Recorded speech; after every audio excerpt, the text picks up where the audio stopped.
Hi everyone, good evening. May tanong lang ako. Dumating na ba sa point na kung kailan ka nagbabago, you're trying to be good, you're trying to speak good, nice, ah, may talagang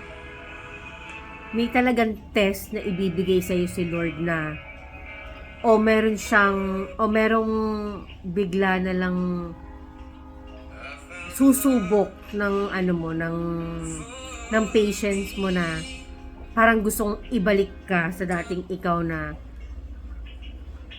yung madali ka rin mabwisit, yung sasagutin mo din yung mga sasabihin sa'yo, alam mo yun.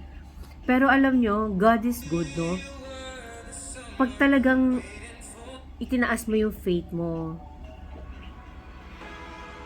naniwala ka sa Kanya na everything will change, everything will go to that,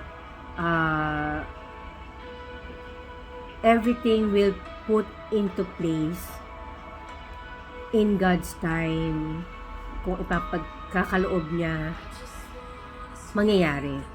And this time, alam mo yun, pagka namumblema ako, may problema ako, napapainom ako, pero this time, mas gusto kong magsalita, mas gusto kong i-share, and then, ngayon, nararamdaman ko, okay na. Parang, Lord, am I getting stronger na po ba?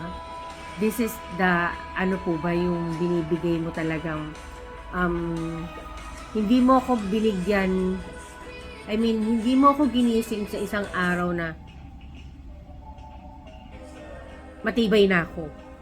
Kundi, araw-araw nangyayari para maging matibay ka. Nakukuha niyo po ba? God is good. God is really good. And matutulog po akong payapa ang aking isip, ang puso ko, and ano man yung dumadating sa akin, ano man ang dumadating sa buhay natin. Lagi lang idasal nyo. Yung taimtim kang kakausapin mo siya since isa ka sa isang kwarto, tulog yung mga bata, tapos, o kaya naman, kahit, kausapin mo siya ng, kasi tatlo lang kami, di ba? Kinakausap ko siya kahit nasa, nagluluto ako, kinakausap ko siya, kahit nandyan sila, minsan narinig ako ng anak ko, nagsasalita ako, nasabi ko, nagpe-pray ako kay Lord, ganyan, and then, nagiging normal na sa kanya, na makikita niya ako nagsasalita. Do, na baka may naiisip yung anak ko, pero hindi ako natakot kasi, ang totoo, kinakausap ko naman talaga si Lord. And yun lang, I just wanna share my day sa inyo, and I hope na every time na makaranas ka ng problema or meron kang isipin problema ngayon, pagdasal na lang natin and kumilos na lang din tayo. Then, baka tomorrow, okay na ulit. God is good. Alam ko, naramdaman ko siya, at dahil sa tuwing okay ako, alam ko, andyan siya sa tabi ko. At andyan din siya sa tabi mo. Good night, everyone.